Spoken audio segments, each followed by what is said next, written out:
Well boys, welcome back to the channel, and today is actually a really cool video, guys. I'm going to be answering the top 5 most asked questions about snowmobiling.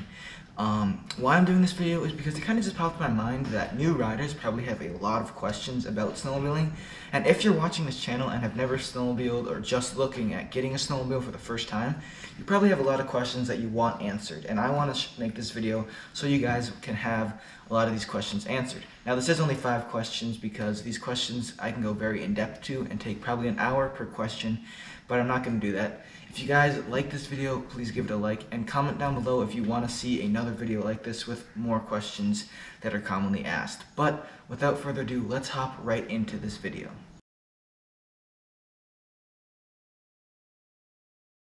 Okay, so I have my phone here just so I can remember to stay on course and remember the questions that were asked.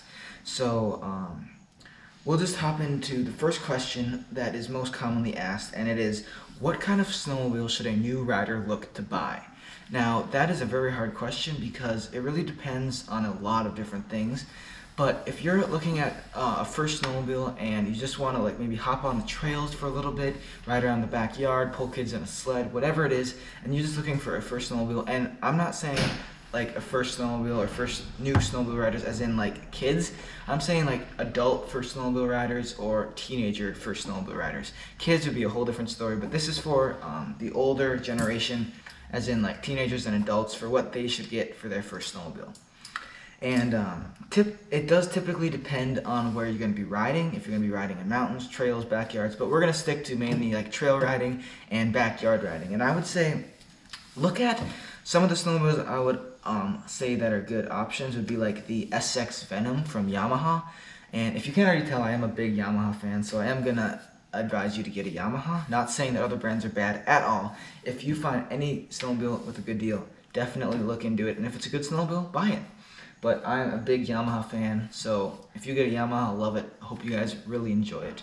But a Yamaha SX Venom is a smaller sled. I don't remember the exact CCs, maybe like 350, 400. So it's not as fast, it's easier to control, a smaller, more easier to control sled, which is a big key thing. If you're getting into your first snowmobile, definitely remember to get a easy to control snowmobile, because you don't want to be hopping on 850 cc snowmobile and just flying down the trails not understanding anything. That would be a bad thing. And so yeah, first snowmobile, definitely look at a smaller cc.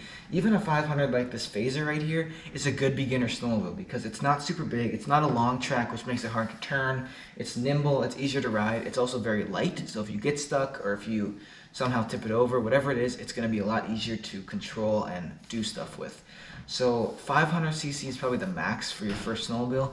Now if you're an adult and you at least know the basic mechanics of snowmobiling, maybe you could look at a 600, even a 700, but yeah, I would say stick to a smaller snowmobile for your first snowmobile. Second question is, where can I ride? A lot of people have this question because it's hard. It's really hard to know what's legal, what's not legal. If I see tracks, can I just follow them? And the easy answer is no. If you see tracks, don't just follow them. You really have to know the area. Because if there's tracks going through this field that looks super fun, it's still private property most likely, so I wouldn't just follow the tracks that you see. Obviously, groomed snowmobile trails are always okay if they are snowmobile trails. There are always signs on trails, and if it says snowmobile trail, you are definitely allowed on it. But most groomed trails have a sign that says stay on trail, which very simply means to stay on the groomed trail. Do not go off into the powder. Don't do anything like that. Excuse me. Because that would be off limits. Most of those trails go through private property or some other sort of property that is not legal to snowmobiles except for on these trails. So you have to rely on gracious landowners to let us use these trails and property for snowmobiling or for snowmobiling. So you don't want to abuse that use at all, because you really want to be able to keep snowmobile trails and all that kind of stuff. So groomed trails are always okay, but some powder is definitely fine.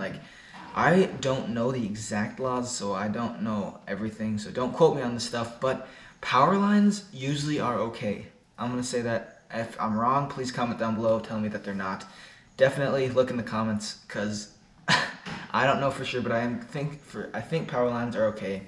And ditches can be okay. It depends on what kind of ditches you're riding in, and some ditches are actually groomed. I have a trail right here in my town that is a groomed ditch trail that is really fun to ride, and it's not powder. All you powder riders are probably sad that you can't ride powder, but there are a lot of places to ride in powder.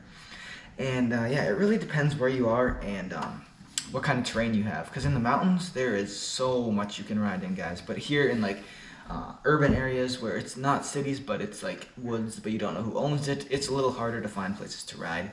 And I would definitely just say the easiest way to do this is look up your city name and look at snowmobile trails in my area and stick to those trails. Otherwise, ask landowner. If you know who owns a property, ask them if you can use it. If they say yes, then you can ride there. But if you don't ask, I would advise not riding in property that you don't know whose it is.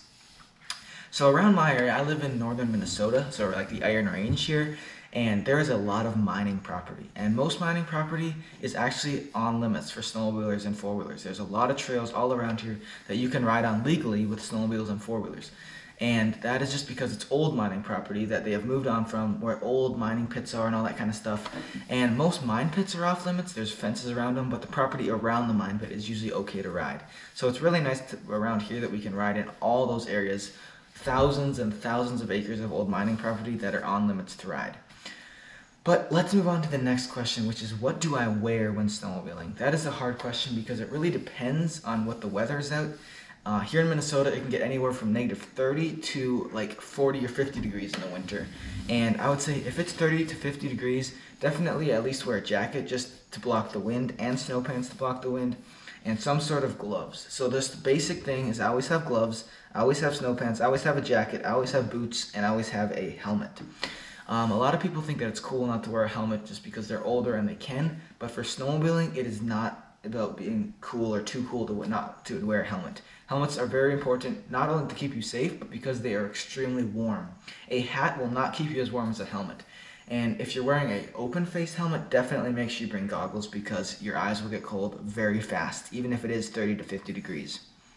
So there's not a lot else I really have to say, but so let's just go through this list on my phone I have of things you're supposed to wear to make sure I didn't miss anything.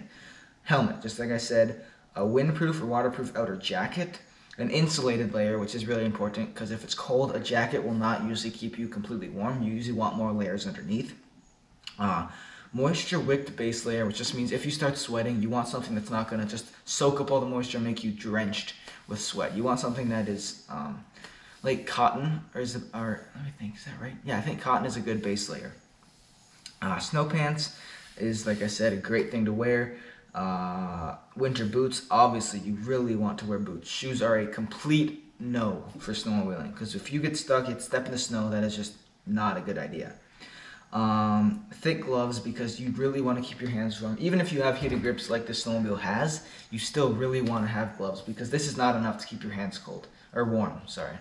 You definitely want to have gloves, and if it is warm, just wear a thinner pair. But let's move on to the next topic, which is what kind of license do I need? This is very important because you do not want to be riding without a license because that is a big no-no and you will definitely get a ticket and probably some other consequences will happen if you do ride without a license. So licenses just for yourself, you need to take a snowmobile safety course if you are under the age of 18, I believe. If you're over 18, you do not have to take the course. Don't quote me on that. If you're over 18, you might just have to take the online part. I don't remember. But for sure, if you're under 18, you have to take a snowmobile safety course, which includes an online section, which you do first, and then you go to a field day where you just show them that you can ride a snowmobile. So you definitely have to take that. And then for your snowmobile itself, not just for you, you have to have up-to-date tabs and your licensing on the sides of your snowmobile so they can clearly see that. If you don't have tabs and that kind of stuff, you will definitely get in trouble. You'll probably get fined. So make sure you have both those things. That's kind of all I have to say about this topic. So let's move on to the last question I have, which is, can two people ride together? This is a very hard question because it depends on the snowmobile. And as you see, this phaser here is a one person or one up, so you cannot legally do two people on here. So the law is, if it is a snowmobile built for two people, aka called a two up, you can legally ride two person. But if it is a snowmobile like this SXR back here, anything like that, you cannot do two people. Don't just assume that because you can fit two people on the seat means it's legal to do two people. It is not. Because two ups have special safety standards they have to meet to be able to carry two people safely and comfortably. So a normal snowmobile is not a two-up. It's pretty easy to tell a two-up because it has the main seat and then it has a second kind of seat behind there. It's also usually a longer track, extended frame, just bigger and more comfortable for two people to ride. So a normal snowmobile like this, you cannot do two people legally. Now if you're on your private property, that's a whole different story because that is your property. You can choose to do what you want. But just remember that it's not as safe to ride two people on a one-up snowmobile. And that is all the questions that I had, 5 questions that I had about snowmobiling that people probably have if you're a new rider. So I hope this helped you guys, and all you more experienced riders out there, comment down below any other things that are good for beginner riders to know, because there are a lot of them, guys. I just only had time for 5 of them today, so I hope you guys enjoyed this video, and yeah, that was kind of all I had to say. Hope it was educational for all you guys, and we'll see you guys next time.